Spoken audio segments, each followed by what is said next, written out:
Okay.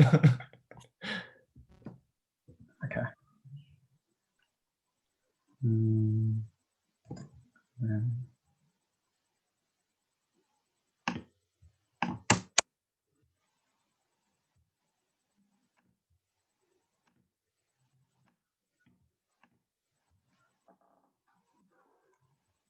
All right. Hi, guys. So this is going to be our second last session of the year. And we're going to be starting off with neuroanatomy and OSCE stuff today. So MSc and things like that. Neuroanatomy is pretty big. It's probably not as big as head and neck, but I think once you've done head and neck, it kind of gives you like a little bit more context for things in the head. It's not so new and things like that. We'll try to go fast. We won't try and waste our time. Like head and neck, there's a lot of detail to learn in neuroanatomy, but it's probably a waste of time putting that much effort in. I would say I focus on the core things, the big picture kind of ideas, and I'll mention those as we go along. And as always, just like feel free to put messages or questions in the chat and someone will be watching and answering. But yeah, so we'll start off with neuroanatomy today.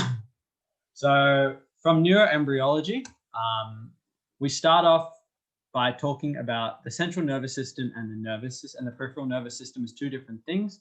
Central nervous system is like your brain, your spinal cord and things like that. So your upper motor neurons. And then your peripheral nervous system is things like your lower motor neurons. So things going out to your arms, limbs, lower legs, all that kind of stuff. And we're going to be focusing on central nervous system because that's basically what neuroanatomy is. With the brain, we start off with three kind of structures. We call them the forebrain, midbrain, and hindbrain, but they have these other more like Latin names or whatever. Prosencephalon, mesencephalon, and rhombencephalon. So these are kind of the three things that we start out with. And they eventually turn into these five things. So telencephalon, diencephalon, phenencephalon, myelencephalon, and the cerebellum as well. So basically, your prosencephalon is going to turn into your cerebrum. So that's like the frontal kind of cortex is the major part of your brain that does all like where all your nerve bodies are sitting and where all the tracts are passing through mainly. You've got your subcortical structures and then your corpus callosum. And then your diencephalon kind of sits a little bit below that as your thalamus and hypothalamus. So those are the only two structures really coming out of there. You've got your mesencephalon, which is the midbrain. And then you've got your rhombencephalon, which is turning into your medulla, pons, and cerebellum. And so this is going from kind of superior to inferior. And below that, you've got your spinal cord as well. So we'll talk about it from how it starts and how it ends.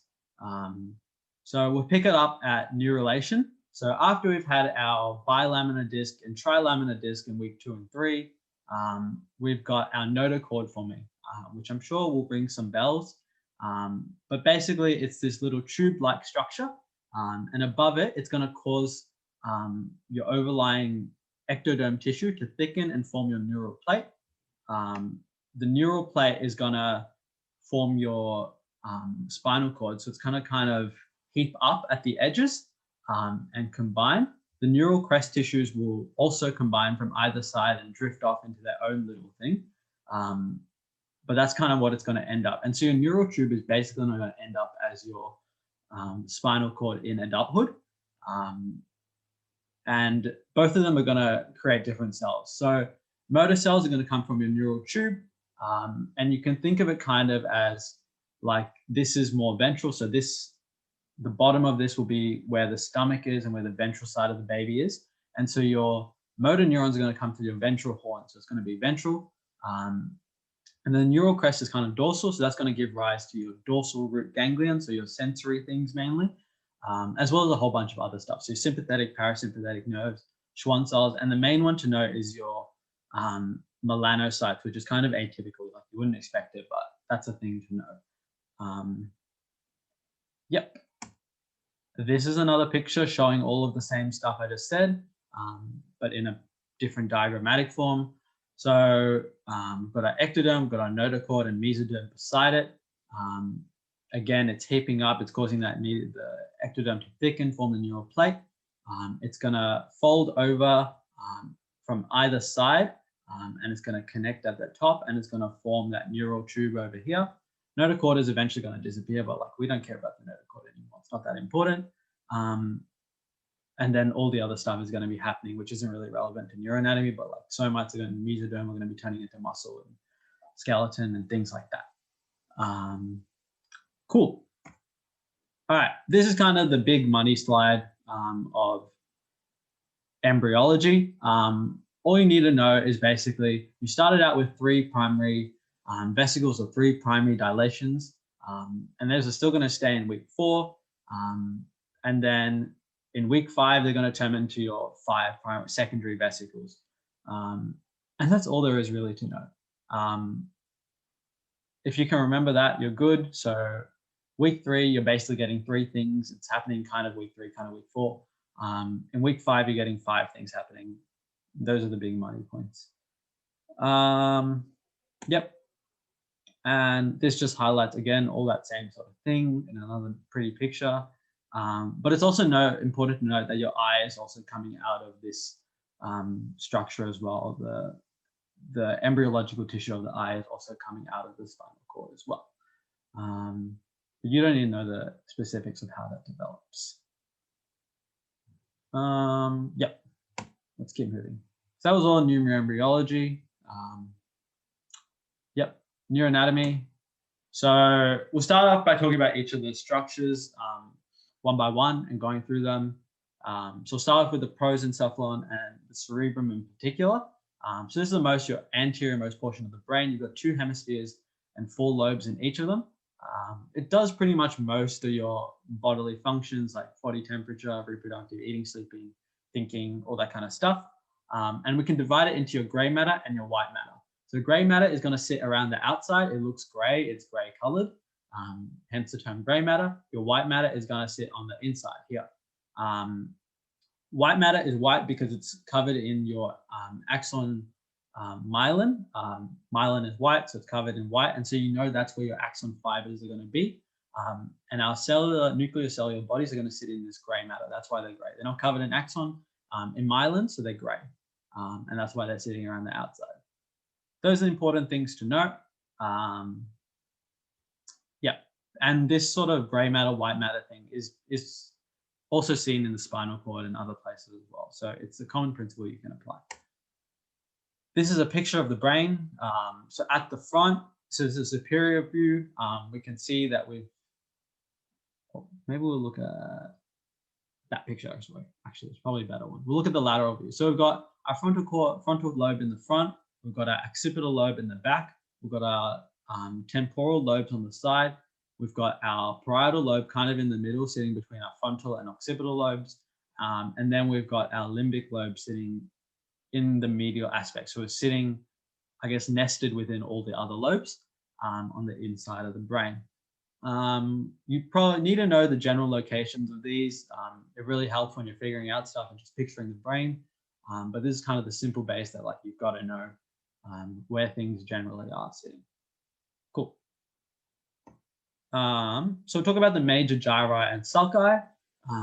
So what are gyri and sulci to begin with? So sulci are the depressions, so those lines are the sulci. The gyri are everything else, all these little bumps of brainy tissue, basically.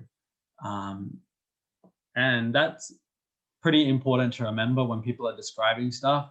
Like if people ask where are things going to be happening, don't say a sulcus, because that's not where things are. That's a gap in the brain.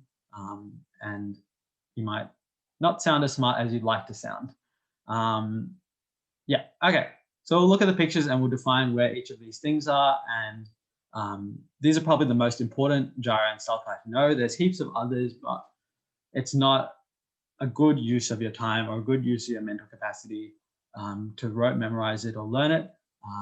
Yeah, okay. So we'll start with the central sulcus. This is kind of the big one, and we can describe everything in relation basically to the central sulcus. So the central sulcus is here.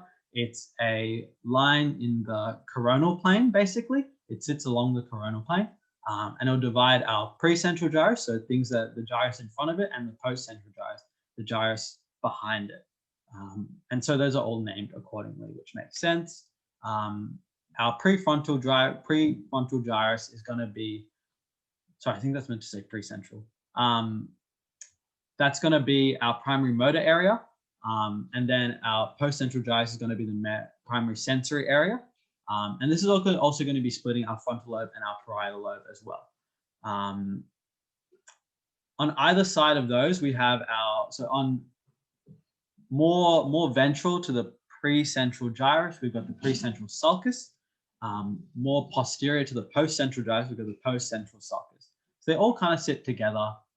It all kind of makes sense.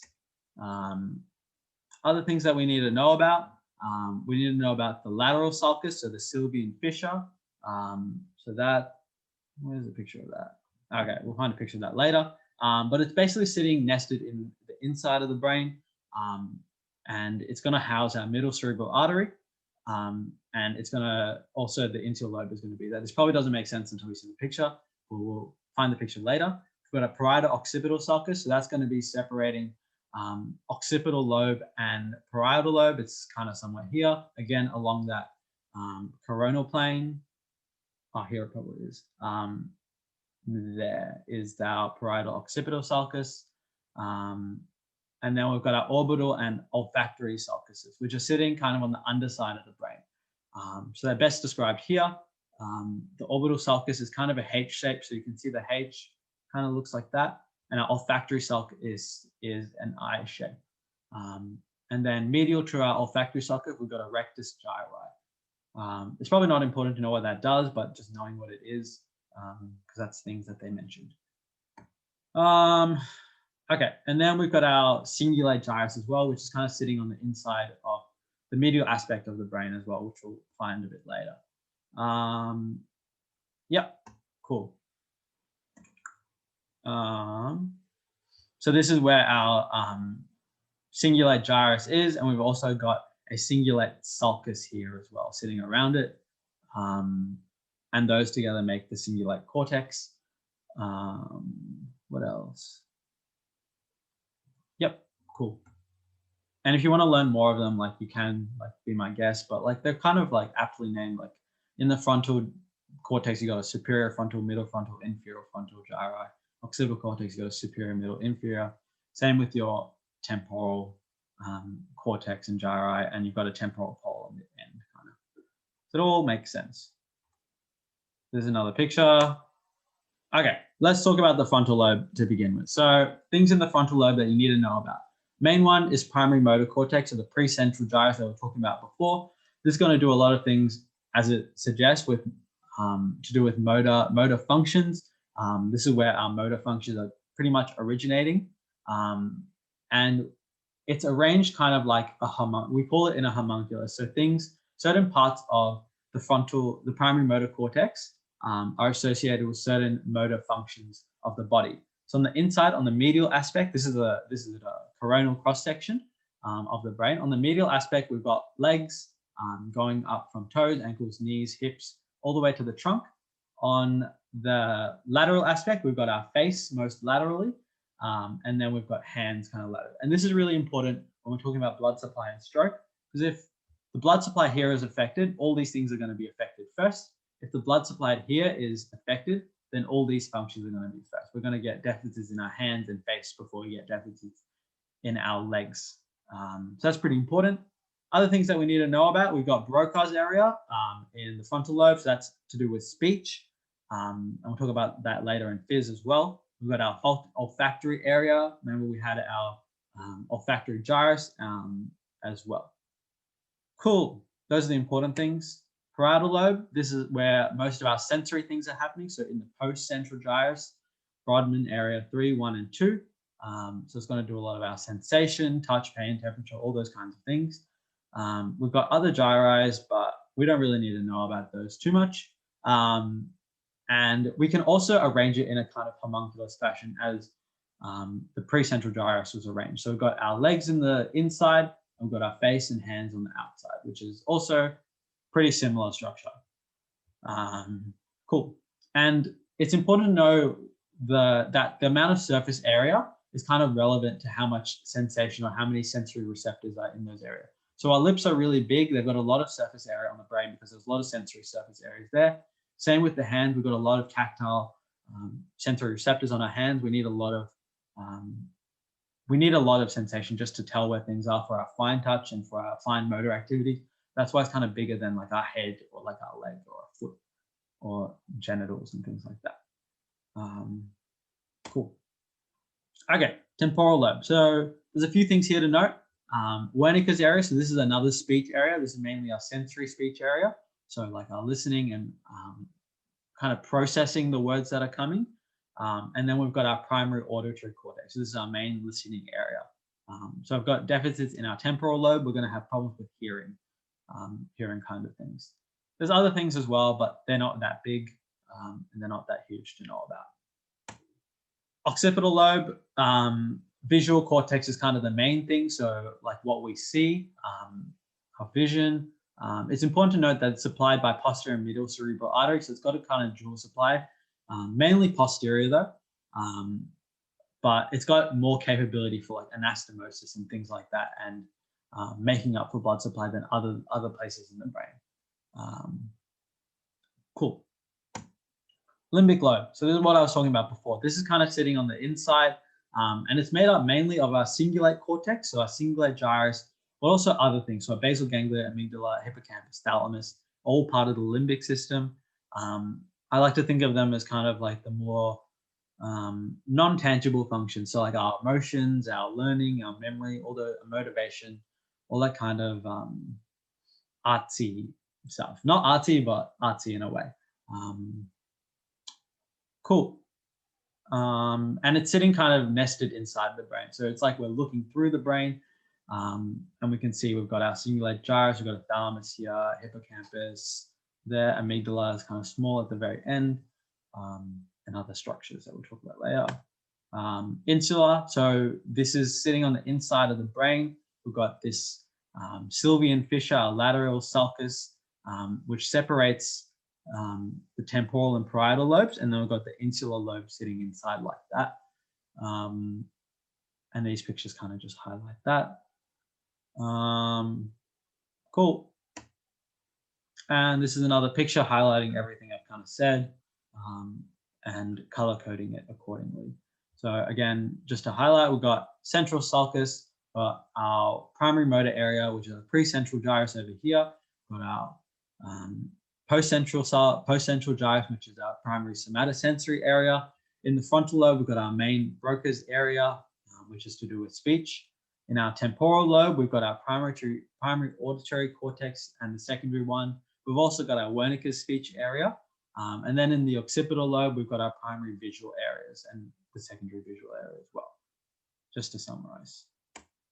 Okay, basal ganglia. So this is also coming from that prosencephalon, so that first part of the brain. It kind of sits a little bit basically inside, and it's kind of hard to imagine it all, but we'll try and break it down, and we'll try and look at it in a wide variety of angles so it's a bit clearer. This is probably the most comprehensive diagram that someone drew in our year level, and I think it's probably a good representation, however crudely drawn it is. It's nicely color-coded, and I think it really highlights what you need to know. So we'll start by talking about certain structures. Maybe I'll show a better picture actually, just to highlight what it might look like. So this is a teach me anatomy kind of picture, but we're going to be looking at a cross-section of an axial cross-section basically for most of these pictures, and describing it from there. We'll go back to the one that we're looking at. We'll start with our putamen and our globus pallidus. So we've got our globus pallidus here, which is this little triangle, and our putamen sitting on the outside of it. And together these form our lentiform nucleus. This together is the lentiform nucleus. Around it, we've got white matter tracts. So we've got our internal capsule, the anterior limb of it, because it's anterior. We've got our genus, which is like Latin for knee. So it looks like a knee. It's bending here when it comes to the center. And then we've got our posterior limb. The posterior limb and the anterior limb are kind of connected by the external capsule, which is also another white matter tract. Lateral to that, we've got our claustrum, which you don't really need to know about. And then lateral to that even more, we've got our extreme capsule. So we've got our external capsule inside the claustrum, and we've got our extreme capsule more lateral to the claustrum. Then we've got our insula over here, and we've got our lateral fissure or our Sylvian fissure over here. Most lateral to that, sitting on the external surface of the brain. Cool. So we've talked about this kind of triangle in here, and we'll kind of branch out from there for now. Next, we need to look at the lateral ventricle. So this is a lateral ventricle, and this is a lateral ventricle. It's kind of like a curved structure, but because we're looking at it in a cross section, we can only see like the front part and the bottom part. But it's connected superiorly, basically. And we've got an anterior horn, and we've got a posterior horn of this. Yep, so that's where our CSF is going to be produced. We've also got our caudate nucleus, which is this one and this one. So these are all things that kind of paired structures. We've got our head and we've got our tail. And again, it's kind of a curved structure. That's why we can only see two parts of it, and it doesn't look connected. In between the two halves of the brain, we've got a thalamus part of the thalamus on both sides, and they're connected by this interthalamic adhesion.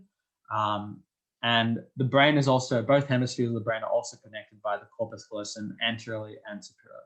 Again, a curved structure where we only see the front and the back of it. We've also got our vessels. We've got a posterior cerebral artery, most posterior. We've got an anterior cerebral artery, most anterior, and a middle cerebral artery sitting in that lateral fissure. I don't think there's anything else to talk about here. But those are the structures of the basal ganglia, and there's nicer pictures, but that kind of breaks it down. I'd recommend drawing it out so you can kind of learn it. Yeah. Cool. Okay. Lentiform nucleus, as I was saying before, it's comprised of the putamen and the globus pallidus. Globus pallidus has an external part and an internal part. External is external, internal is internal, so most medial, which makes sense. Cool. Caudate nucleus. This is, we've got a head and we've got a tail. And they're kind of embedded in the lateral ventricles. So as I was saying before, lateral ventricles here, these are kind of sitting nested into them. They make an impression, they make a dent impression in them. And there's a picture of the caudate nucleus here, so it's kind of like that. And at the end of the tip of the caudate nucleus, at the end of the tail, we've got a little amygdala kind of sitting attached to it. Yeah. Cool. This is a picture of it. Anteriorly, we see it's attached to the lentiform nucleus, but at the posterior part, it's not attached. It's only got like this minor little fiber, but don't really matter. And we can see how it's kind of made this impression on the lateral ventricle, as I was saying before. Right. Subthalamic nuclei, you don't need to know too much about it, but basically just where it is. It's ventral to the thalamus and medial to the internal capsule. We've got behind that, most dorsal to that, we've got our substantia nigra, and that's really important in Parkinson's disease. Its degeneration is basically the pathology of Parkinson's disease. And we've got two parts of it. So we've got the substantia nigra pars compacta, which is where the large amount of our dopaminergic neurons are. And then we've got the substantia nigra pars reticulata, which has more GABAergic neurons, and it's kind of related to our motor control loops more so in basal ganglia, like physiology stuff.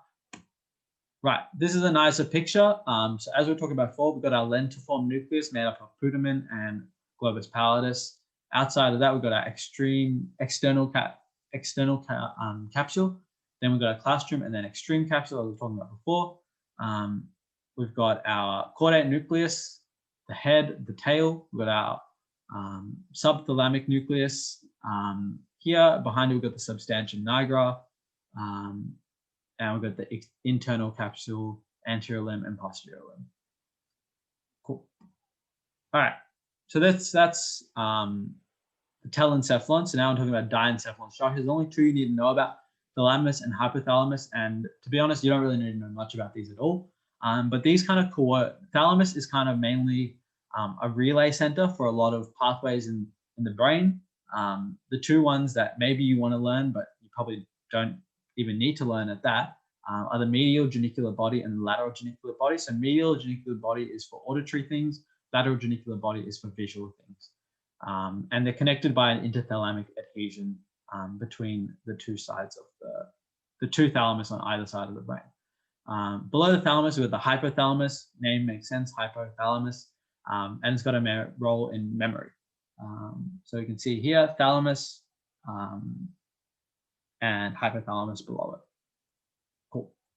Next, another picture, putting it all together. Yep. Okay. White matter structures. So we've got our corpus callosum. This is sitting beneath our, underneath our cingulate cortex, which is sitting around it. And we can divide it into our rostrum, which is at the front, our genu, which is like a bend. We've got our trunk, the main part of it on the top. And then we've got the splenium, which is the posterior kind of bulge. And these are all white matter things. So we've got the nerve axons running through it. And we've got three groups of fibers. So we've got fibers connecting the two hemispheres of the cerebral hemispheres. We've got fibers connecting the frontal and occipital lobe. And we've got fibers moving from the cortex to the spinal cord. So it's basically like a connection thing. So if you cut it, you're going to cut connections between the brain. That's not good, bad. We've got anterior and posterior commissures. They're kind of like little dots here, but they're also connecting things. So anterior commissure, we've got white matter connections between the temporal lobes. And then posterior commissure, we've got things related to eye stuff. So our pupillary light reflexes. Not that important to know, but these are probably the best for knowing where you are in the midline. So when you cut them, you can kind of tell where you are based on posterior and anterior commissures when where you're actually in the midline. They're just good anatomical landmarks, basically. All right, internal capsule. We kind of talked about this before, but we've got an anterior limb, genu, posterior limb. A lot of our descending tracts, so our motor tracts, are going to be passing through here. So if we've got disturbances in these tracts, we're going to have disturbances in our motor function. The main two ones that you need to know about the corticobulbar tract and the corticospinal tract. We'll also mention these and expand on them later, but they're basically motor tracts for your cranial nerves and your head and neck here in your corticobulbar tract, and then your spinal cord for the rest of your body in your corticospinal tract. The rest of them aren't that important. We will not talk about. Cool. Another picture. Oh, that's going to be the phrase of the day, another picture. All right, let's keep moving. This kind of highlights where all those actual tracks are running through. You don't need to know it in this much detail, but if you're going to learn strokes really, really well and you like really have a passion for brain stuff, this will help you learn strokes better because you can tell what functions are going to be knocked out based on what tracks are running through where when you have a certain type of stroke. Yep, cool. All right, other white matter structures. We've got an external capsule, extreme capsule. These are also connecting things. Not that important to know. Extreme capsule probably maybe important to know. It's important for relaying information between Broca's area and Wernicke's area, but other than that, no. Next, fornix, another group of white matter structures kind of sitting even more nested within the brain underneath our corpus callosum. It's going to be connecting hippocampus to thalamus and also part of this limbic system. And then optic chiasm, it's not really a thing that we talk about much in neuro, but you should know it like for everything we talk about in head and neck. It's sitting below the hippocampus and above the pituitary gland.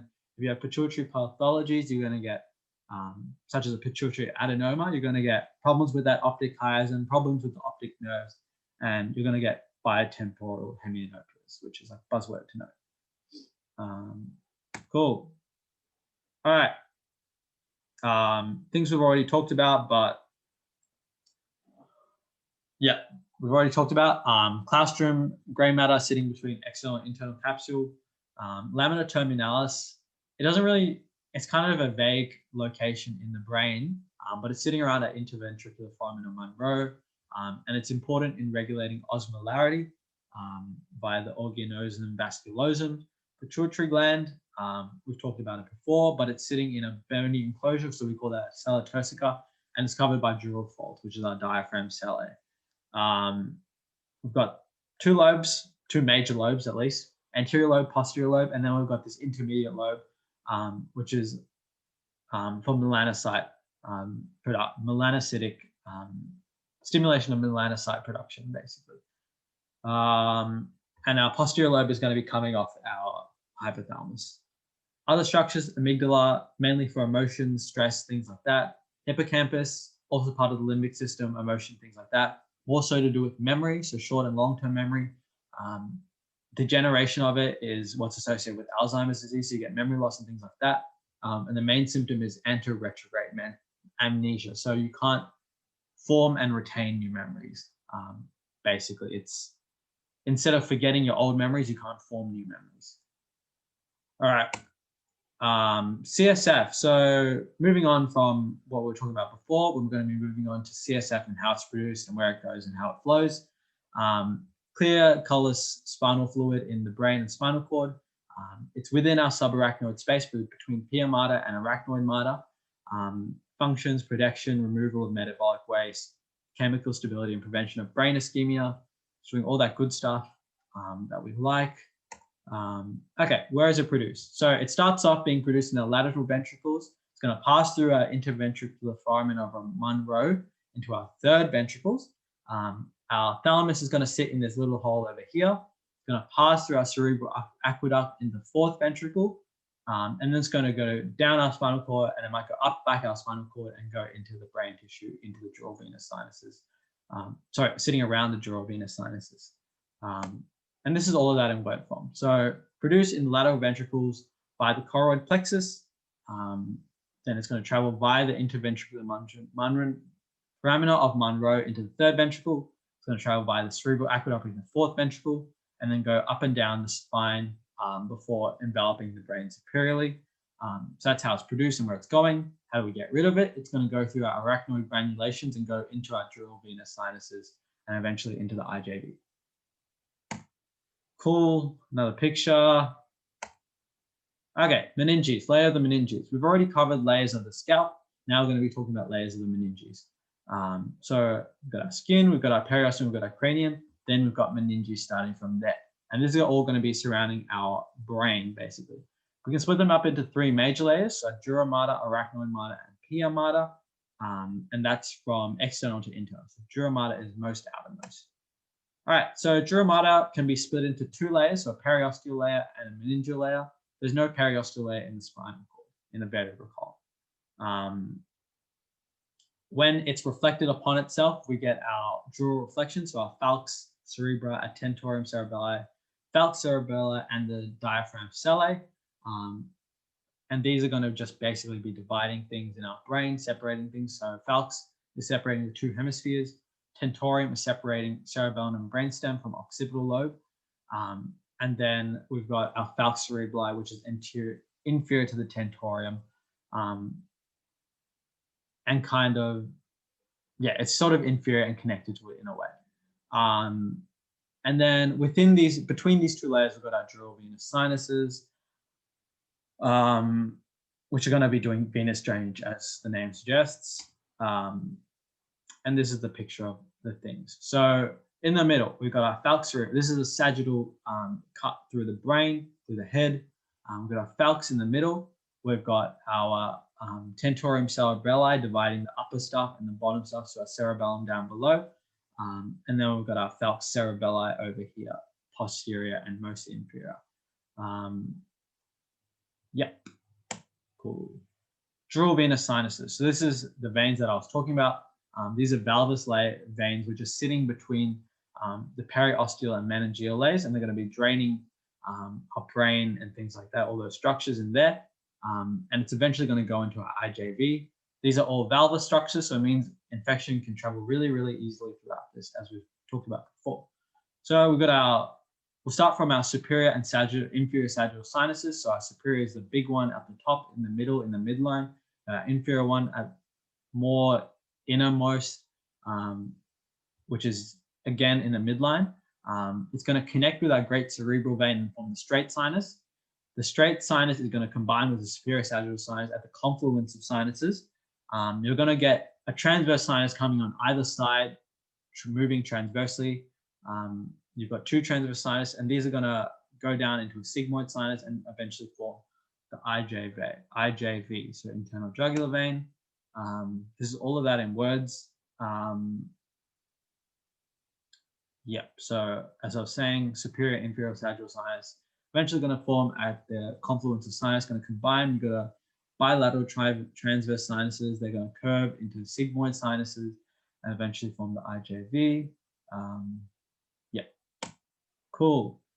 Below the Dura Mater, we've got our arachnoid mater. So avascular, aneural. It looks like spiderweb. People say that's why it's called arachnoid. And we've got arachnoid granulation. So there's these little bumps which project into the dural space, into the Dura Mater. And that's going to allow for our CSF to drain into our dural venous sinuses. Below this arachnoid space, we've got a subarachnoid space, which is going to be containing our CSF. And then below that, we've got our pia mater, which is like a tightly adhered structure to the brain, highly vascularized structure.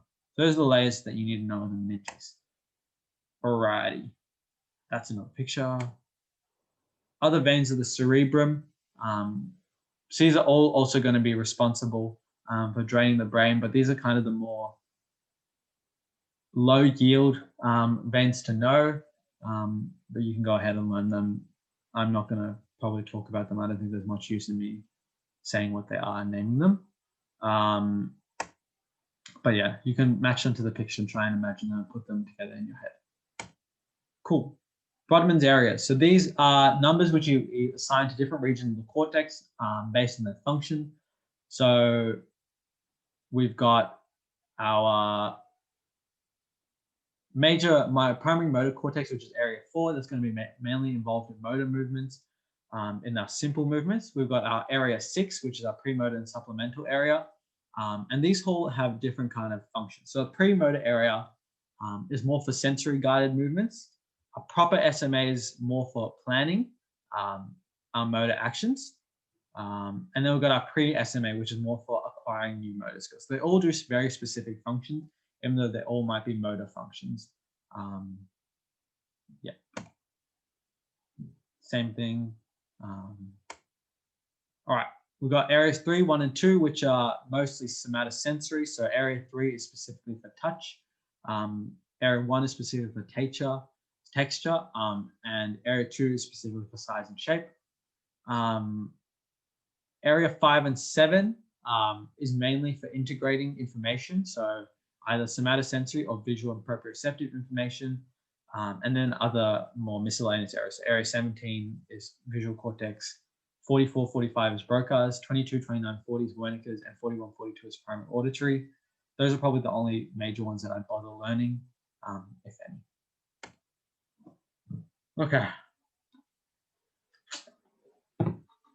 All right. So next we're going to be talking about brain dominance. And that's basically based on where our brain dominance is allocated based on where our major language functions are. Most people are left brain dominant. So 90% of right-hand people, 30% of left-hand people are left brain dominant. So it means their language skills, all their reading, writing, speaking, all that kind of stuff is mostly on the left side of their brain. And then the non-dominant hemisphere is mostly associated with other more miscellaneous things. So like feeling our body in space, like proprioceptive things, understanding musical patterns, non-verbal visual experiences like emotion, other stuff like that. It's all kind of the miscellaneous tasks I would probably assign it to. And this is really important in strokes because if you have a left brain stroke, that means in most people, it's going to be the dominant side, and in most people, it's going to be their language capacities that are going to be affected. All right, aphasia. So this is when we've got impairment of our language production or comprehension. We've got Broca's area or Wernicke's area. So Broca's area is where we can't actually say the words. So people are like, blah, blah, blah, blah. They can't actually make out the words or make out the proper pronunciation of things. And so we call it an expressive aphasia or a non-fluent aphasia. And that's mostly associated with proximal superior MCA strokes.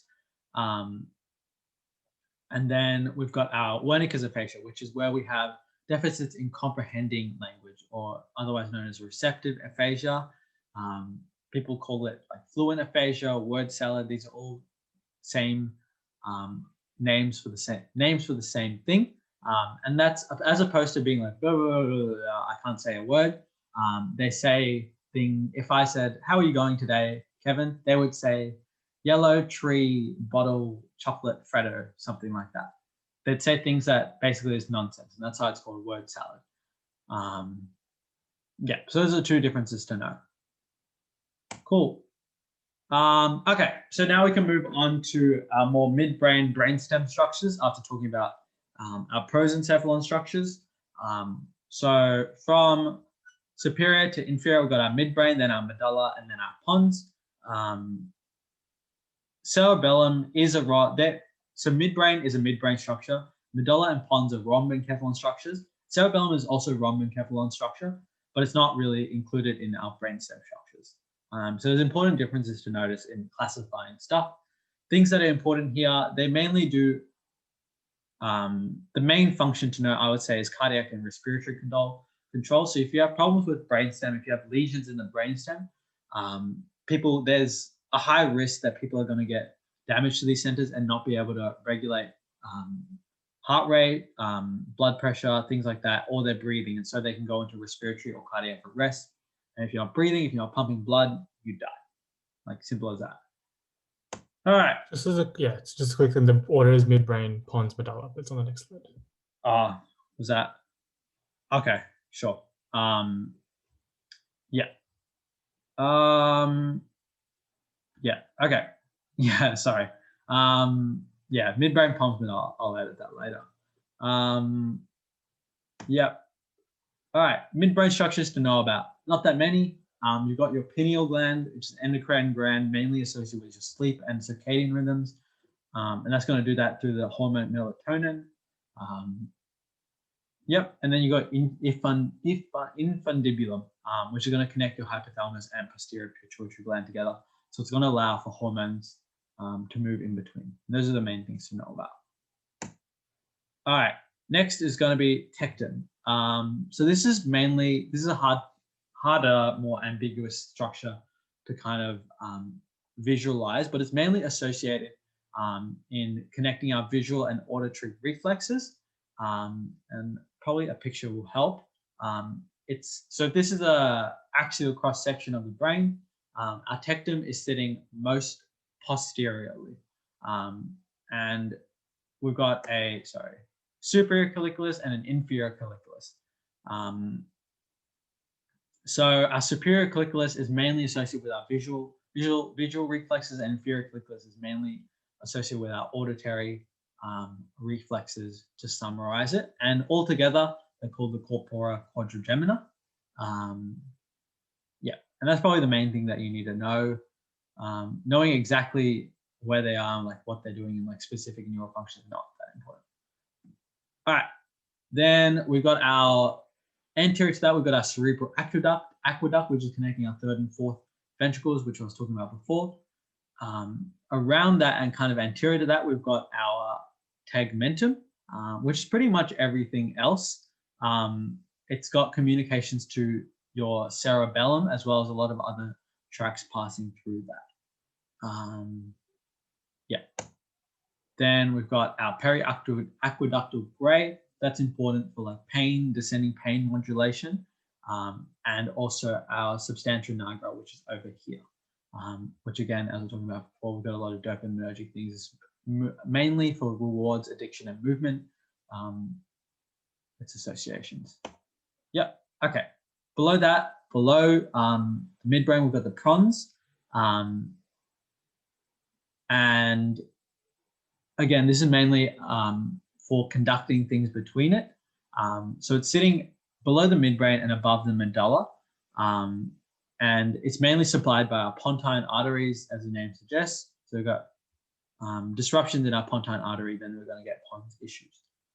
We can separate into our ventral pons and dorsal pons, but like that's not that important to know. Yeah, it's important to know what cranial nerves are coming out of here. So cranial nerves 5 to 8 are going to be coming out of here, and their associated functions are going to be coming out of here. And we're going to have some connections to the cerebellum via the cerebellar peduncles, which is important to know. So we've got our cerebellar peduncles kind of at the front over here, and the most anterior portion of those are the crus cerebri. And that's all kind of just for naming purposes.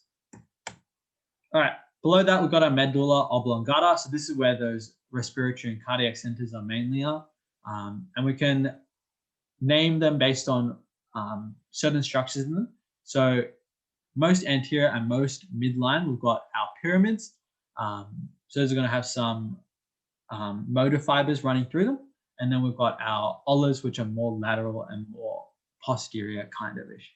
And there's going to be associated with other kind of functions. And we need to know this because we need to describe where our cranial nerves are exiting from in relation to pyramids and olives, pretty much. They're also associated with functions, but you don't need to know specific functions of them, but they're there if you want to. Cool. So that was the anterior parts of the medulla. The posterior parts of the medulla are even less important. Probably main one I want you to know is probably the median sulcus, which divides it into one half and the other. Everything else, not that important. Cool. All right, other things to know. We've got our gracile tubercle. So we've basically got our DCML pathways running through the medulla. And a lot of them are they are going to decussate at this point in the medulla, which is important to know. Picture, we've already talked about cranial nerves in our cranial nerve talk. But this is where they're all coming out in relation to everywhere. Another picture, cranial nerves. I think we've already touched on this with Alina, so it might not be worth talking about it, but we can basically just separate them into general, special, somatic or visceral, or afferent or efferent. This is a good summary of trying to learn it. Cool.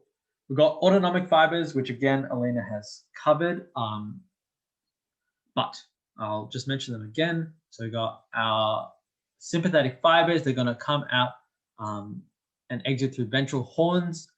They can either re-enter via the white matter communicans, and when they exit, either whether they're entering at that same level or a different level, they're going to come out through our gray rami communicans, which is probably the important things to know. Yeah. All right, parasympathetics. These are mainly associated with certain cranial nerves. So we've got 3, 7, 9, and 10. 3, 7, 9 are mainly for head and neck. Vagus nerve is pretty much everywhere else below that. So heart, gut, up to the splenic flexure. And they're partnered with specific ganglions. They usually synapse. They originate at a ganglion and they'll travel with a certain particular cranial nerve. So we've got our ciliary ganglion, which is traveling with cranial nerve 3 to our eye, so eye stuff. Pterygopalatine ganglion, which is traveling with our cranial nerve 7, so our facial nerve. That's mainly going to do like tears and snot and things like that.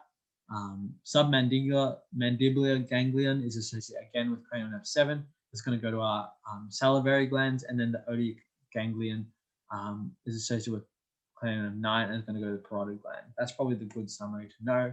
This is a diagrammatic illustration of sympathetics and parasympathetics. Sorry for the poor quality, but I think it's a good picture that highlights everything that you need to know. Yep, sweet. Rule of 4s. We won't talk about this. Alina has touched on this. But 4 cranial nerves emerge above the pons.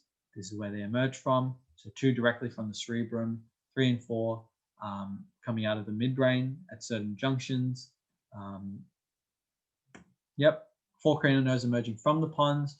So whether that's directly from the pons and the pontine medullary junctions, and they kind of go superior to inferior again, if you look at the pictures.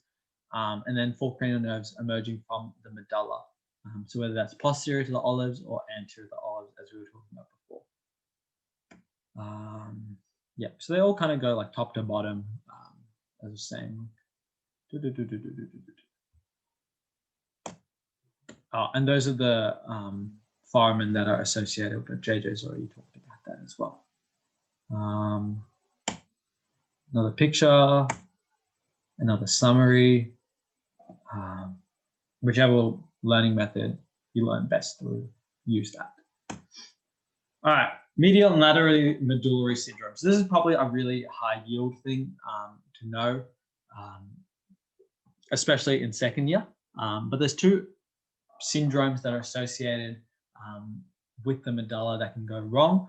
And there's a certain collection or constellation of symptoms that are really associated with them. So for medial medullary syndrome, we're going to get medial deficits. And they all start with M, which is easy to remember. So we've got our motor pathway. So we've got contralateral weakness of the arm and leg. We've got DCML, so medial lemniscus. So we've got contralateral loss of vibration proprioception. We've got a medial longitudinal fascicular, so that's eye stuff. We're going to get an ophthalmoplegia, but it's going to be ipsilateral, which is important to know.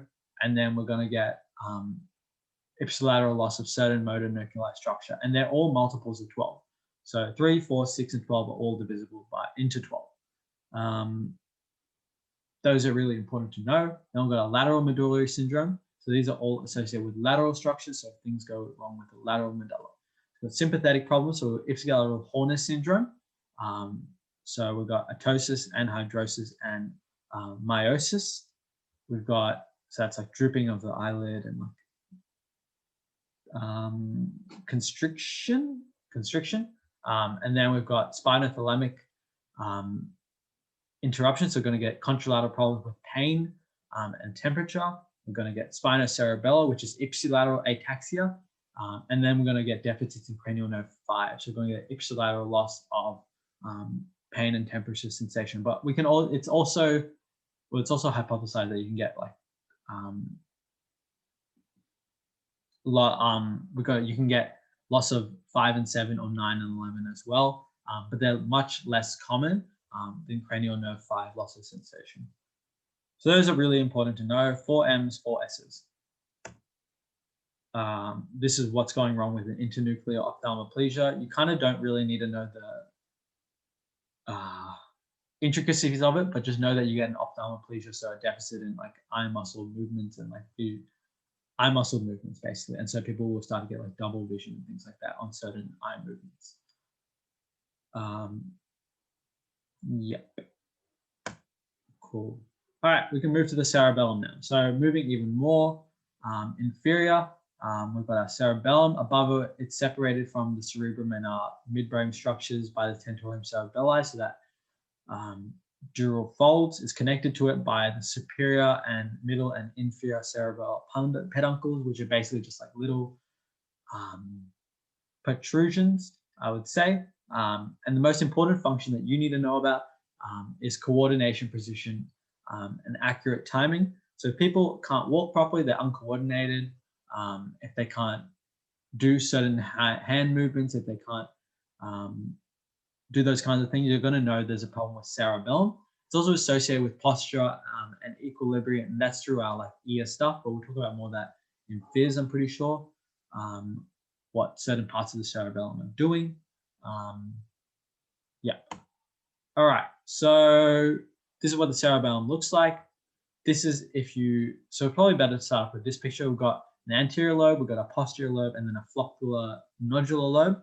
If you remove the cerebellum and kind of laid it out, this is what it would look like. So at the top, we've got a vermis in the anterior lobe, and it's separated from the posterior lobe by the primary fissure. On either side, we've got a lateral hemispheres on either side and an intermediate zone in the middle. And at the very end, we've got a floccular nodular node, and it's separated from the posterior lobe by the posterolateral fissure. Yeah, and that's kind of attaching onto the posterior aspect of the pons, I guess. And this is where your peduncles are going to basically be, because they're going to be connecting into that brainstem. Yep, so you got your superior, middle, and inferior peduncles, which are connecting like that. Like that. Cool. All right, organization. So within them, you've got 4 pairs of deep cerebellar nuclei, which we call the dentate nucleus, and that's responsible for coordinating planning, initiation, and control of those voluntary movements. This part's probably not that important. Anterior lobe, posterior lobe, and then the cerebellar vermis. That's mostly with posture and locomotion, which is really important. And it's mainly to do with the spinocerebellum. So we break it down. Spinocerebellum, it's the cerebellum associated with the spine, so it's associated with our body movements. and like where our body is in space and things like that. Cool. So we've got the peduncles. They all do certain things, but I wouldn't say it's that important to know. We've got our cerebellar tonsil, which is kind of sitting at the bottom of the cerebellum, and that's really important because of that can basically go through our foramen magnum, which is a big hole in the brain. If we get too much pressure in our intracranial, if we got elevated intracranial pressure, things can start to move downwards, and that's what we call tonsillar herniation or coating. And then we've got our floccular nodular nerve. If you disturb that, you're going to get problems with balance and gait. Okay, cool. This is a picture of all that: cerebellum, brainstem, tonsils, and then our foramen magnum if we get coating. All right, so this is what you're going to get if you're going to get particular lesions. If you get vestibular cerebellar lesions, you get problems with your balance, and you're going to get gait problems, less so, but mainly nystagmus and balance problems. Spinocerebellum is probably the main ones to know, or what a typical cerebellar lesion looks like, but ataxia, dyssynergia, dysdiadochokinesia, and dysmetria. And then we've got a cerebrocerebellum. So this is more like the more subtle things. So they can't time certain movements, like when they're playing an instrument, or they can't do certain cognitive functions. So it's important to be able to differentiate between each of these kinds of lesions. All right, next we're going to be talking about tracts. So we'll start with whether these are ascending tracts or descending tracts. So ascending tracts is where we've got information ascending to the brain. So our somatosensory information or sensory information, and they can be divided into our unconscious tracts or our conscious tracts. And then as opposed to that, we've got our descending tracts, which are our motor tracts, which are things that are going down from the brain. So things are going down to our muscles. So we'll break it down. We'll talk about them one by one, starting with our conscious tracts. So this is what a cross section of the spinal and axial section of the spinal cord looks like. At the posterior part, in the blue is all our sensory. Most posterior, we've got our DCML, so dorsal column medial lemniscus. Lateral, we've got our spinocerebellar tracts, and anterolateral, we've got our lateral and anterior spinothalamic tracts. And that makes up most of our ascending pathways. So we talk about DCML first. So the main function of this one is for fine touch, vibration, and proprioception. So things are going to be ascending up from either our upper limb or our lower limb. So upper limb is going to be associated with our cuneate fasciculus, which is most lateral. And then our gracile fasciculus is going to be associated with our lower limb. So the way to remember that, gracilis muscle is in the lower limb. So that's why it's gracile. This is going to go up to the medulla. It's going to decussate at the medulla, so it's going to cross over to the other side. Then it's going to go up to the thalamus. It's going to go to our third order neuron, and then it's going to go up to the brain, to the cortex. Important things to note is that it decussates at the medulla. Yeah. Cool. It's going to go travel on the same side, decussate, go to the opposite side, go up to that opposite side of the brain. Next is spinothalamic tract. So it's divided into anterior and lateral spinothalamic tracts. So anterior is for crude touch and pressure. Lateral is for pain and temperature mainly.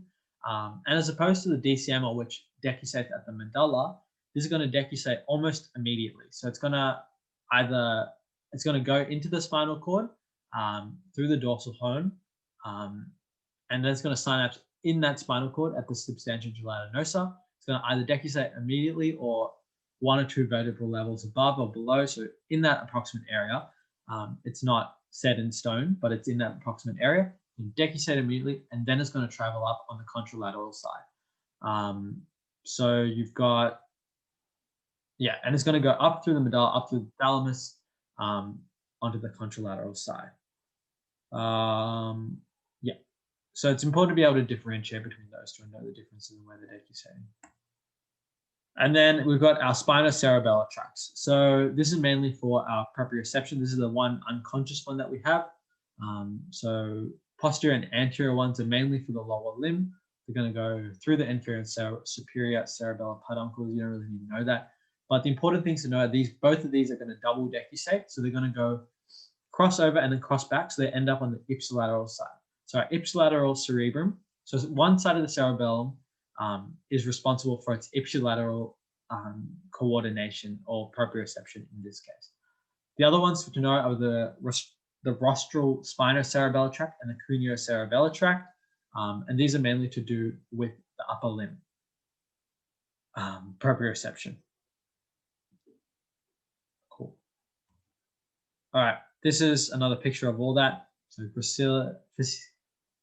fasciculus gracilis, fasciculus cuneate, or cuneate fascicular, fascicle, or gracilis fascicular, different names. Then we've got our anterior and lateral spinothalamic tracts, and then our posterior and posterior anterior spinocerebellar tracts, most lateral.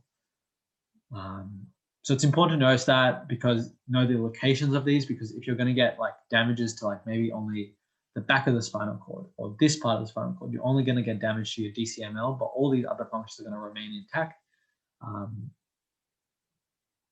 Yeah. Cool.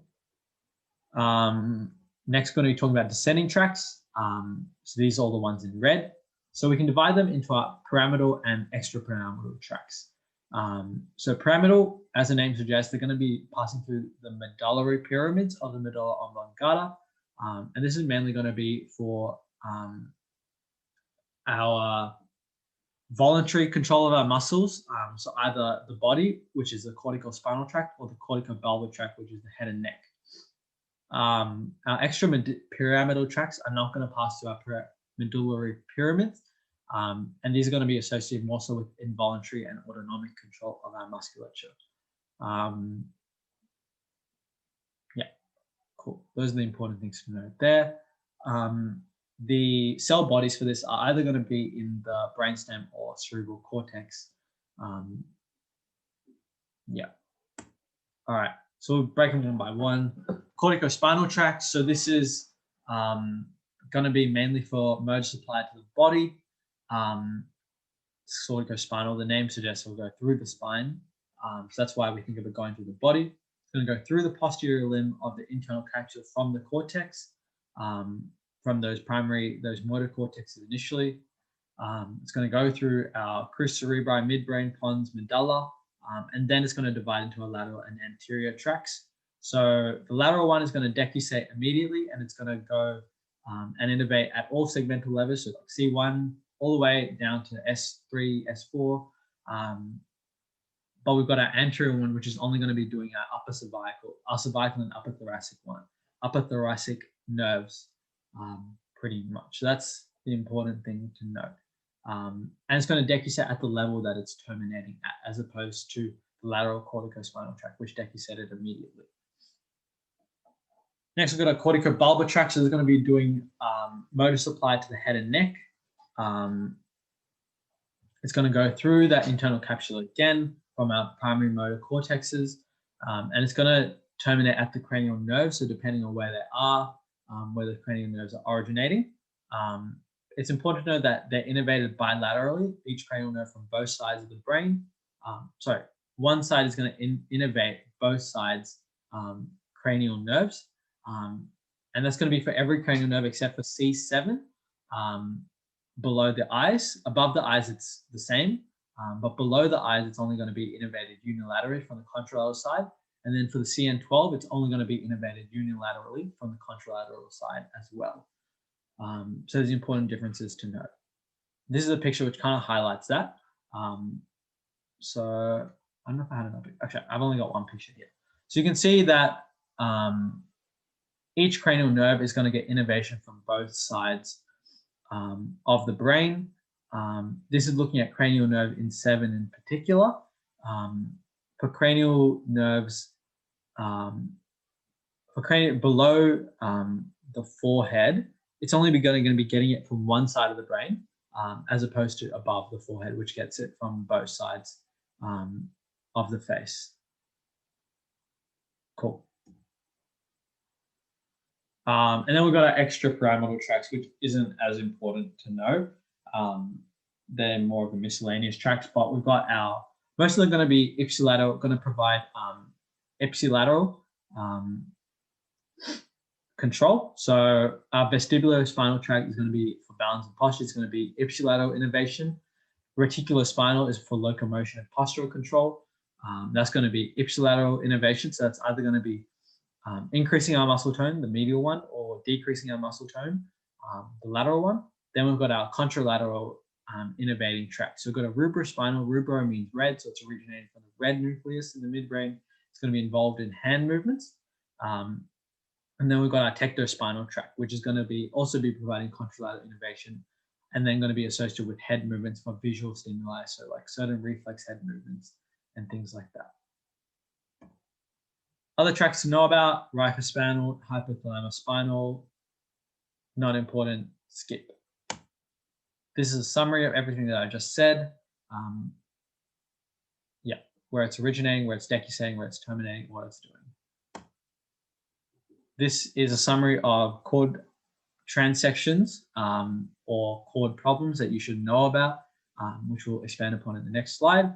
So we've got the main one to note about is Brown-Séquard syndrome, which looks like this. If we cut only half the spinal cord, so one half of the spinal cord, we're going to get certain things. So we're going to get ipsilateral loss of proprioception, vibration and sensation and motor function, contralateral loss of pain and temperature sensation.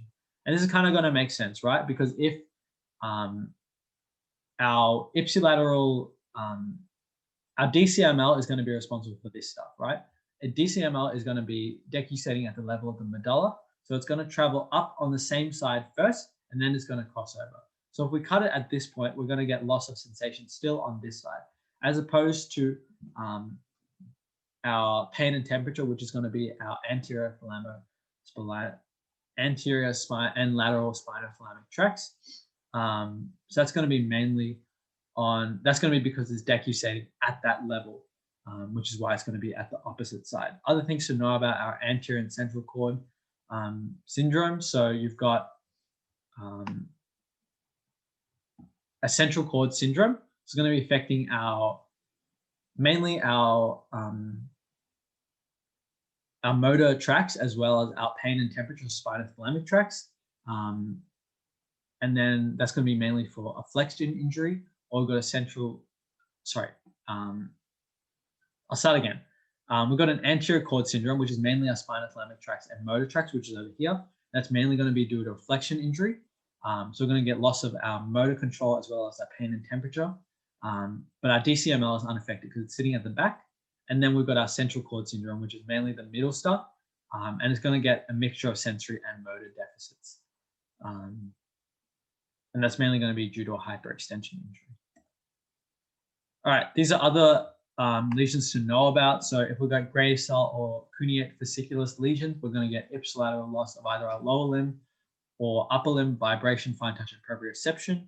And then if we're going to get anterior corticospinal lesions, we're going to get either loss of motor control of our limbs, or we're going to get loss of motor control of our trunk and neck muscles based on which one it is. All right, this summarizes it all again, another picture. All right, vasculature of the brain. So this is kind of the last part, I think, of neuroanatomy that we need to know about, and probably the easier part, I would say. So just remembering random parts. Yeah, so the main thing to know about how vasculature in the brain works is the circle of Willis. So we've got two major sets of arteries which are going to be supplying our brain. We've got our internal carotids and we've got our vertebral arteries. And these are going to join and form an anastomotic circle of Willis on the inferior aspect of the brain at the base of the skull. We've got an anterior circulation, we've got a posterior circulation, and these are formed mainly from one artery or the other. So anterior circulation is going to mainly arise from our internal carotids because our internal carotids are mainly anterior. And our posterior circulation mainly from our vertebral arteries because they're mainly posterior structures. And these are all going to be connected through certain arteries. The main ones to know that connect these circulations are posterior communicating arteries. And the reason why we have our circle of Willis is because if one part of our circulation is going to be compromised, if it's going to be blocked by, say, a clot, or it's going to be bleeding out, we can compensate with other parts because everything's connected by anastomosis. All right, so this is a picture to kind of use as your God learning picture, and we'll talk it through. So we've got, this is kind of anterior. So this is the anterior part, and this is the posterior part. So we'll talk about the anterior part. First, we've got our internal carotids coming up through the carotid canal, imagining this is like the base of the skull of the brain that we're looking at now. So we've got internal carotids arteries. We've got an ophthalmic artery coming off it. We've got an anterior cerebral artery coming off it.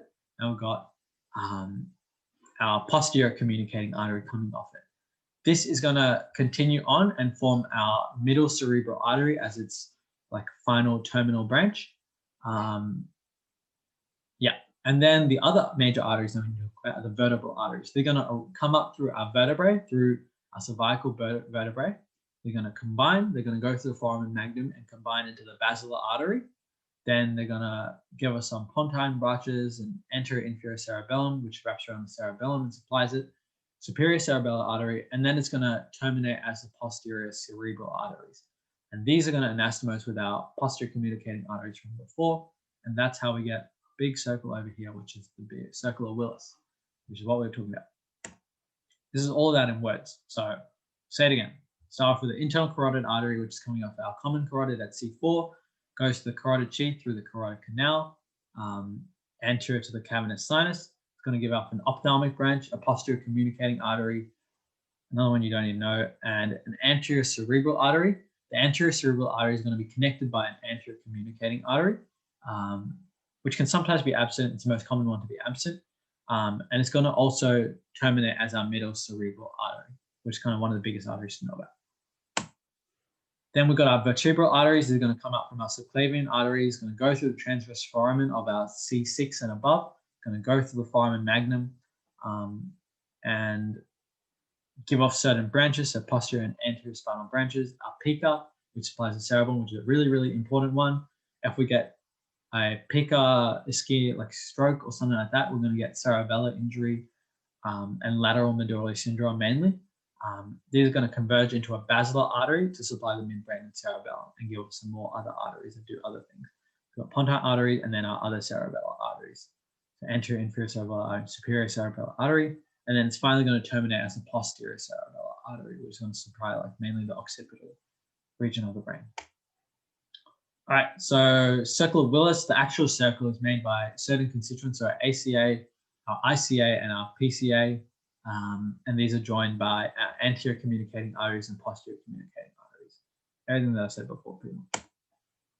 Abnormalities, so you can get anatomical variations. So if you get anatomical variations, you're going to get changes in your turbulence and arterial pressure and flow, things like that. It's going to predispose you to strokes, or you can have aneurysms. So that's like dilations of the vessels. The most common ones are berry aneurysms, and they mainly happen at the junctions of certain arteries. And they're more likely to rupture than a normal artery, and that gives you bleeds. So subarachnoid hemorrhages or hemorrhagic strokes or things like that, which is bad, not good. All right, picture. Learn the picture. Yep. These are the territories of the certain arteries, which is actually really, really important. So MCA is going to come out around the lateral aspect of the brain and supply mainly our temporal area. Anterior cerebral artery is going to come up through the middle anteriorly and supply mainly the medial lobes of the cerebrum. And then we've got our posterior cerebral artery is mainly going to come posteriorly and supply the occipital lobe, which is really, really important. Yep, same picture. Cool. What happens if we get a stroke in certain arteries? So anterior cerebral artery is going to be supplying mainly our frontal lobe and anterior medial cortex. If we get a stroke in this part, we're going to get mainly lower limb deficiencies, as well as logical thought, personality dysfunctions, but mainly lower limb deficiencies in our sensory and motor function. And that's because if we throw back to our homunculus, our lower limb is mainly in the medial aspect of the brain. So that's why we get lower limb deficiencies first. It might progress and eventually have upper limb deficiencies as well, but mainly it's going to be lower limb stuff. MCA. This is going to be supplying some of our frontal lobe, as well as our temporal and parietal lobes.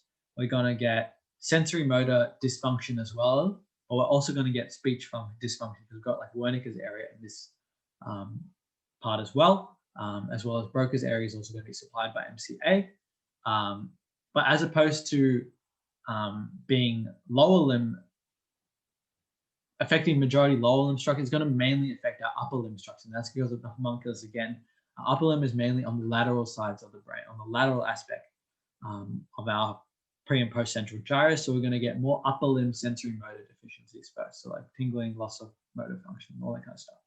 We got a PCA stroke or PCA lesion. We're going to get dysfunction in our occipital lobe, and we're going to get hemianopia on the other side of the visual, on the opposite visual field. So a left PCA lesion will cause a right hemianopia, a right-sided hemianopia. This is the homunculus, just to remind you, legs in the middle, arms and stuff on the side, arms and face on the side. Picture, picture, stroke. All right, so what is a stroke? It's a group of disorders where we get disruption to our blood flow, to our brain, and it's going to cause some neurological deficit. And this can either be categorized as ischemic or hemorrhagic. So ischemic is when you get low blood supply, basically because of thromboembolism, so like a clot going up from somewhere else in your body to your brain, or hyperperfusion, so not enough blood actually going to your brain, and that's most of them. Or you get hemorrhagic strokes, which is where you get a rupture of the blood, and so you're going to get bleeding out basically, and so no supply to the brain, which is also bad. Main things to know about is it's acute onset. You got loss of consciousness, headaches, sensory deficits, as well as motor deficits, with things like aphasias, dysarthrias, and dysphagia. So inability to make words and stuff like that, inability to swallow. Those are kinds of all the main things. So like if you imagine your stroke patient, they'll get like facial drooping, slurred speech. One side of their body will get like new onset tingling or weakness. Things like that will kind of alert you to a stroke going on. We can divide them based on right hand strokes and left hand strokes. So if a right hand stroke is going to cause left-sided symptoms, a left hand stroke is going to cause right-sided symptoms. They both can cause homonymous hemianopias. So that means like one half of the eye, so either the left half of the eye or the right half of the eye is going to be affected on both sides. In left-hand strokes, we're going to mainly see Broca's or Wernicke's aphasia, because that's where mostly our left-hand side of the brain is mostly dominant in most people. Yeah, the other ones are kind of more to do with behavioral things. So if we have a right-hand stroke, we're going to get quick inquisitive behavior. We get left-hand stroke, we're going to get slow, cautious behavior. Both can cause amnesia. Right-hand stroke is most likely going to cause hemispatial neglect, but it is possible in left-hand strokes as well. So it's not really a good differentiating thing. All right, and this summarizes all the kinds of strokes that you might see in your exam. So ACA stroke, you're going to get hemiparesis and contralateral hemiparesis and hemianesthesia, mostly in the legs, but more so than the arms. Other stuff. MCA strokes, you're going to go contralateral hemiparesis and hemianesthesia, mostly in the arms and face above the legs, as well as aphasias and sensory neglects. PCA strokes, you're going to get mostly your hemianopias. You can get some hemisensory loss, but less common, mainly looking at like isolated eye symptoms. And then lacuna strokes are going to be to do with your choroidal and lenticulostriate arteries. So you're going to get pure sort of deficits. You're going to get pure motor sensory loss, or pure motor loss, or pure sensory loss. And that's mainly because of the bands traveling in certain bundles in the basal ganglia and that region in the subcortical structures. Yeah. All right. This is a mnemonic for strokes. If you want to learn H's and D's and A's, and I don't think it's that helpful, but whatever you want, take it how you want. Dysdiadochokinesia, ataxia, and things like apraxia are more common with cerebellar lesions, but they also can happen with stroke. So don't use these more so as like stroke defining features. More so look at that stuff for stroke defining features, the H's. Yeah. All right. What are you going to do if someone has a stroke? You're going to do a CT brain. Non-contrast immediately, because you don't know if it's ischemic or hemorrhagic. If you give contrast, the contrast will like bleed if they might have a hemorrhagic one. So that's really bad. You might worsen the hemorrhagic stroke. So because you don't know, you do a non-contrast one first. If you see that it's if it's ischemic, you might choose to do contrast after that, or do some CT brain angiography. But if it's a hemorrhagic one, you won't do that stuff because it won't help you and it will just make things worse. If you're going to management, if you've got a clot, you're going to try and break the clot. They use TPA, alteplase, that's the main kind of thing. And that's going to be breaking down clots. Or you can do endovascular thrombectomy. So it's going to be removing the clot through surgery. Or if they've got a bleeding one, a hemorrhagic one, you can give antiplatelets to try and stop them bleeding out and like make them clot more, which is good. Right. Okay. So that's like cerebral vasculature. Rest is like a little bit easier to understand. Cerebellum is supplied by cerebellar arteries. So we've got our superior cerebellar and then our inferior cerebellar, whether they be anterior or posterior inferior cerebellars. And they kind of just envelop the cerebellum. Yep. These are the regions. Brainstem, they're also going to be receiving certain supplies from things. So posterior and superior cerebellar and posterior cerebral arteries are also going to be supplying our midbrain. Less so the posterior communicating arteries, so mainly these ones. Pons is mainly pontine arteries, as well as some superior cerebellar artery because it's like kind of in the same region. Medulla Oblongata, so the anterior spinal part artery is going to be supplying mainly the medial part, and so that's going to be mostly associated with medial medullary syndrome that we were talking about before. So we get occlusion in this artery in particular, we're going to get medial medullary syndrome. We're going to occlusion in posterior inferior cerebellar artery, we're going to get lateral medullary syndrome because that's going to be supplying the posterior lateral part of the medulla. And then AICA also supplies that, not important. Yep, pictures. You can imagine this. As you move down, it just as you move down the axial section, the vascular supply is going to be changing. But like, who can remember all this? Not good use of your time to remember all this. All right, hemorrhages and herniations. So this is coming up to the last part of neuroanatomy.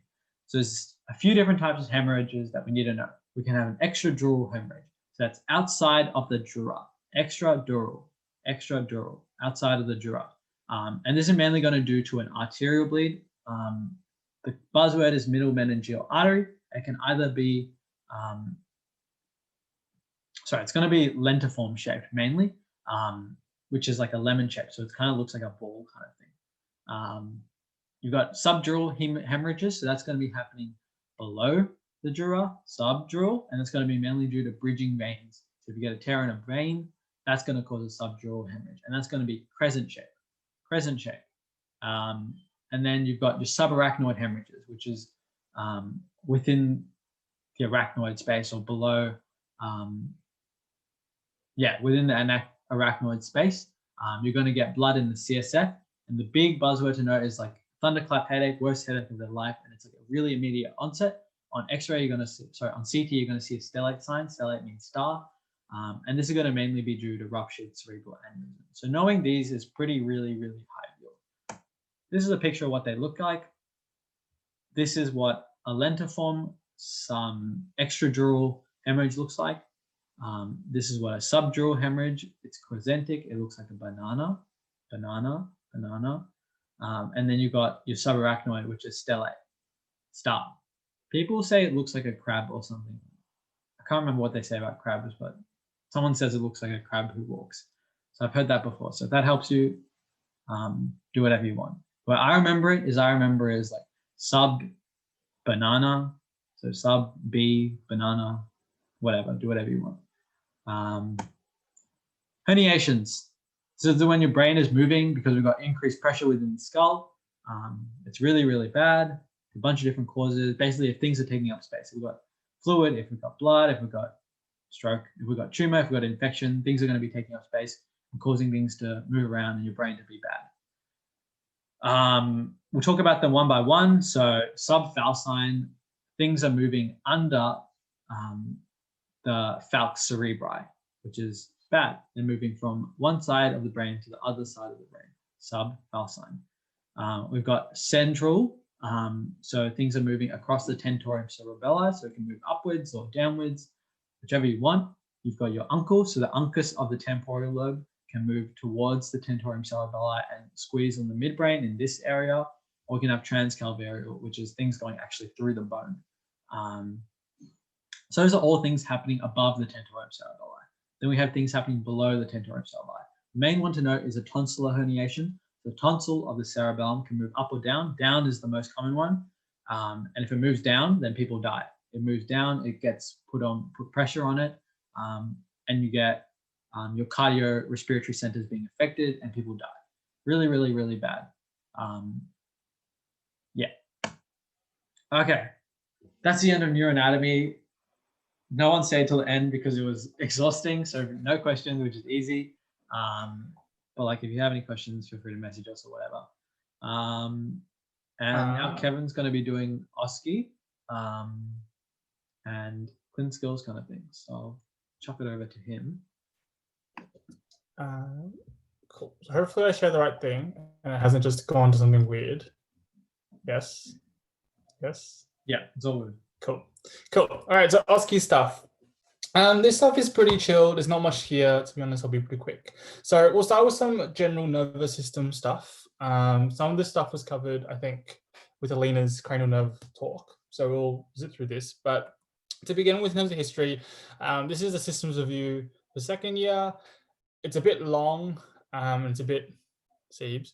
But what I like to do was I like to make it a bit more logical, I guess, and made it intersections. So these are your headache questions. So if you guys get a headache, the sudden onset 10 out of 10 is important for subrectal hemorrhages.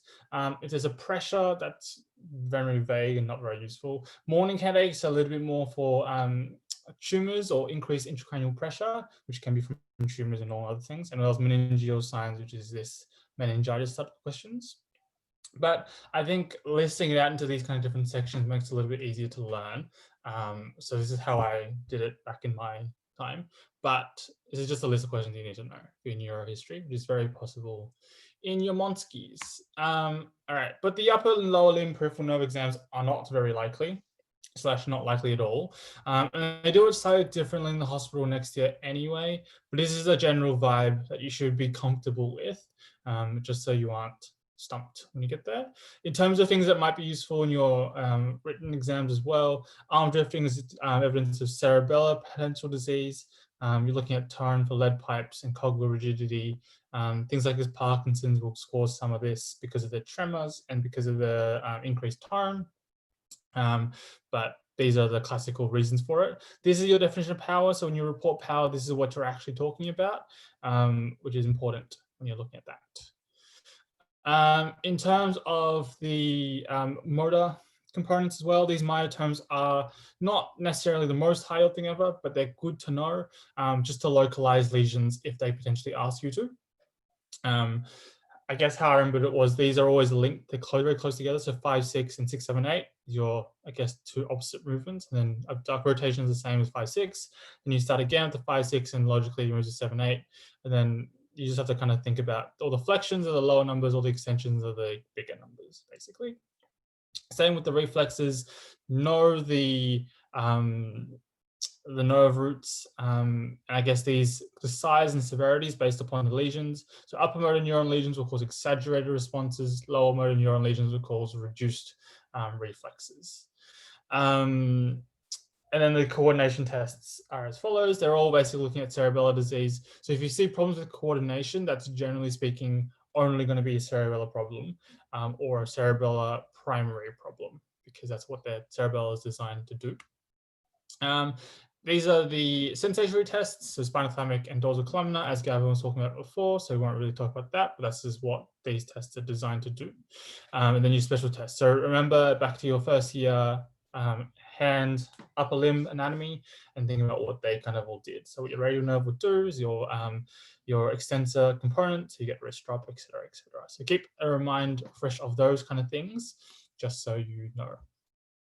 These are your dermatomes, kind of important. They were assessed in the OSCEs last year, but they won't be assessed this year because you can't do an exam. But just useful to know. Similarly speaking, with the lower limb peripheral nerves exam, a lot of these things are very similar factors. Again, tone is important. Again, increased tone and decreased tones are important for your upper and lower motor neuron lesions, respectively. Your pull tests and your Romberg tests are looking for your kind of proprioception and your balance, things like that. Again, the power, learn your myotomes, they're kind of important, again, for localizing lesions. That's basically it. The sensory stuff is, again, the same sort of concepts. The coordinations, again, for your cerebellar lesions. These myotomes are, again, or dermatomes are, again, are useful to some degree, but I think you should be fairly familiar with this stuff. If not, just give a quick refresher for it.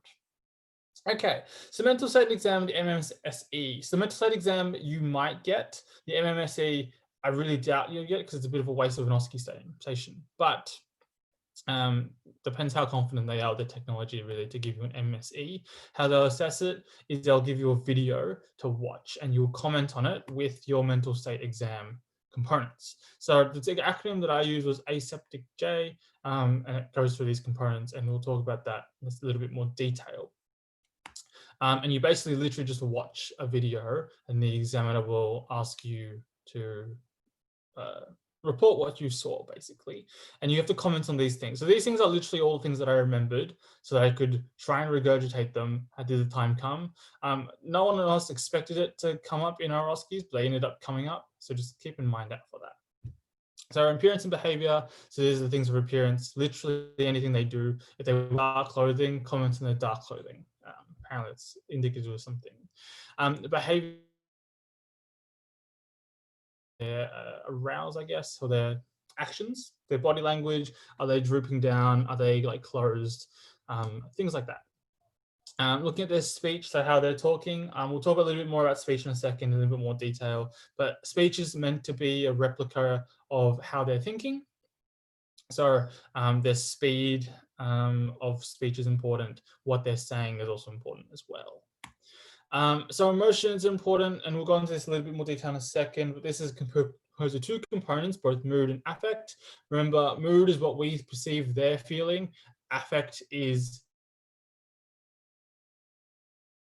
you asking them going, oh, how do you feel? And it's their mood.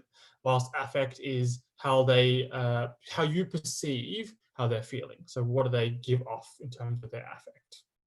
And again, there's components there into the quality, severity, range, reactivity, modulation. Again, we'll talk about that in a little bit more detail in a second. And then perception.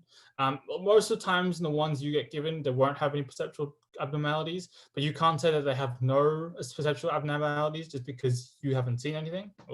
So what you can say is there was no apparent perceptual abnormalities seen in this exam, because it doesn't necessarily.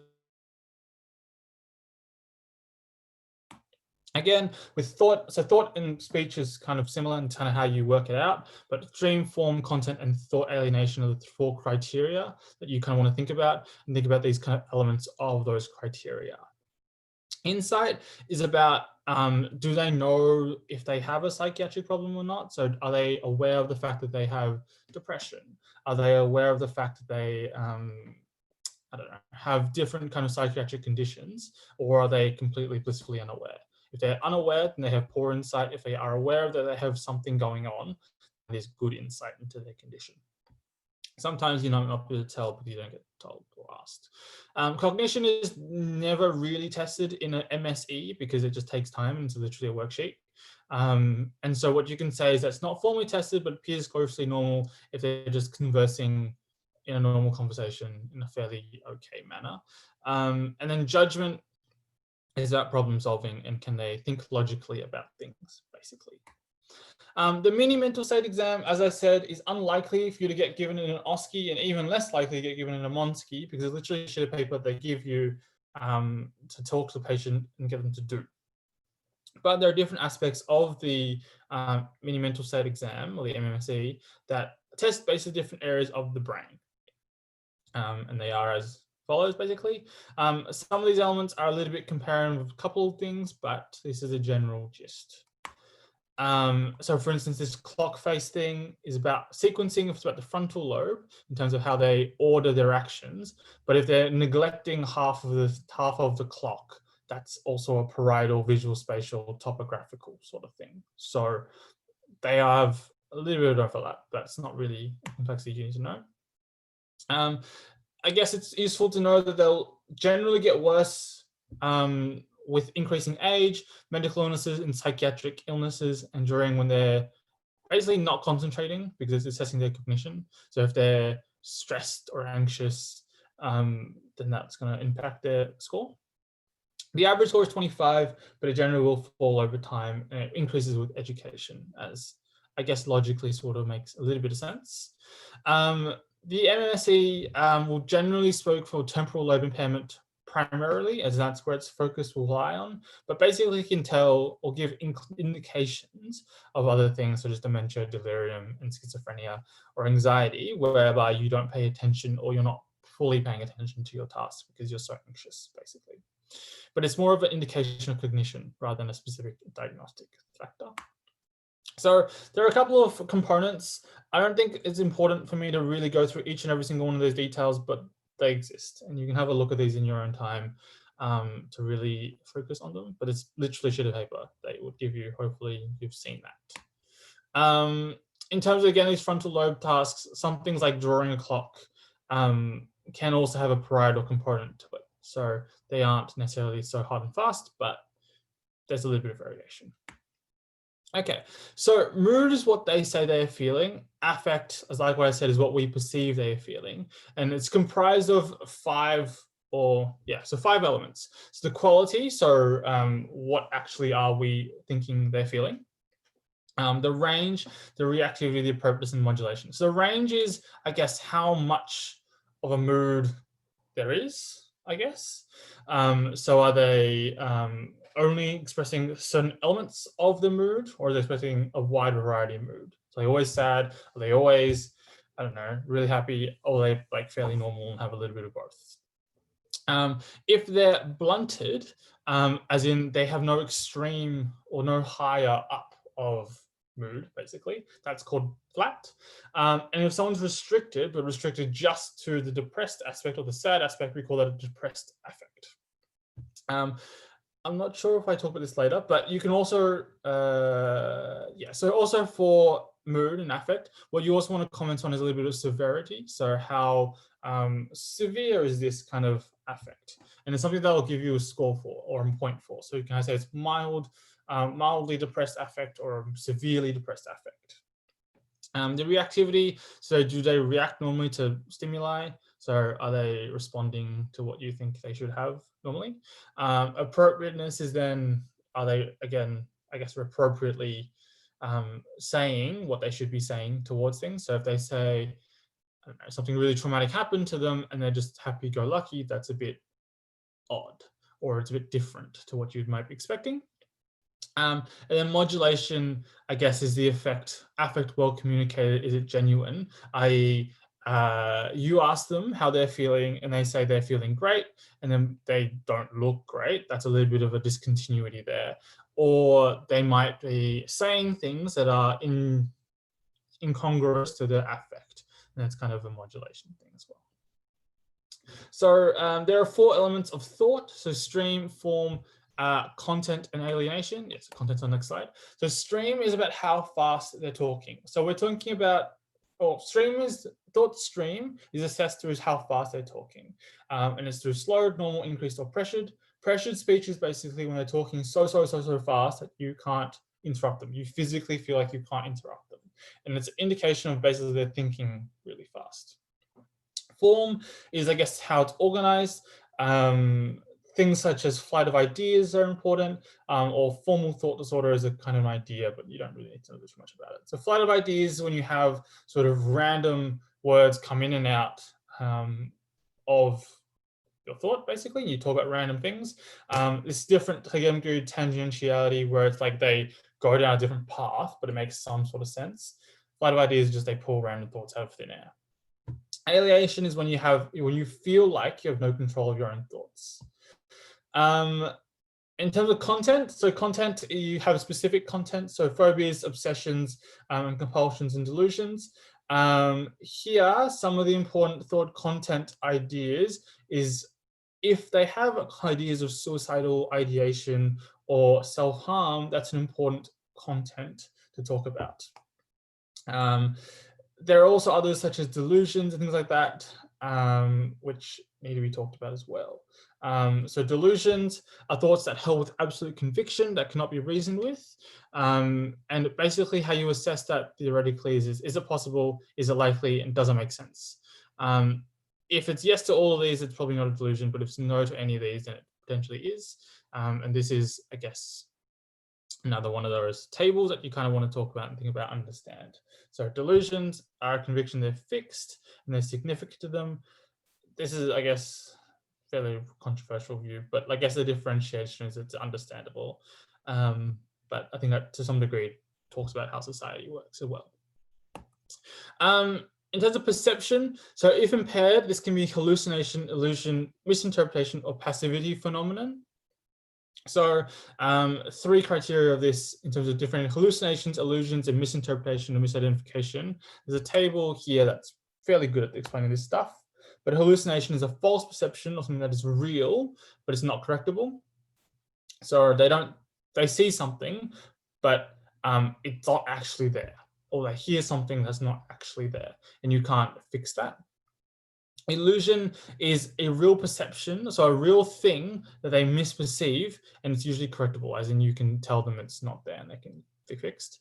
And misinterpretation is, I guess, a very similar thing, but it's not easily corrected. So it's a real thing they're seeing, but they're seeing it wrong, I guess, and then that can't be corrected. Passivity phenomenon is when someone feels like they're having thoughts or actions imposed on them, i.e. they're remote controlled, or they're having, I don't know, robot put thoughts in their brain or something like that. And disordered self-awareness is either a sense that something's not right with themselves or with their surroundings, so depersonalization or derealization. And these are some tables that can help with that. So this is a good table. I think it's important to kind of have a good understanding of it because it can have it in the written exams. And this is, I guess, an understanding of that same kind of concept. And I think that's all from us today. Cool. So this stuff can come up in your MSEs or your Monskis. So just have a good idea of it. It is possible. We thought it wasn't possible and then we got given it. So that's happening thing. Yeah, we'll end the recording there.